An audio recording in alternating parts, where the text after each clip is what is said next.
Hello there and welcome to my channel. So in this video I'll be showing you guys how you can change your email on your Telegram account.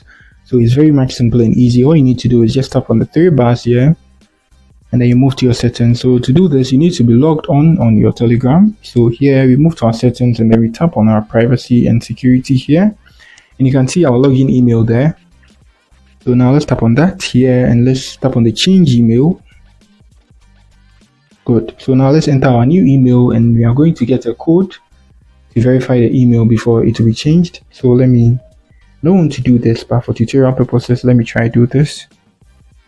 Let me use this email. So let me try this and see. So they're going to send me a code and then I enter the code here and I'm good to go.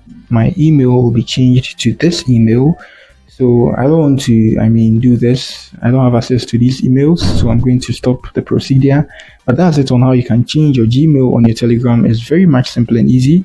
If you are new here, try to give me a like and also subscribe to my channel. Peace.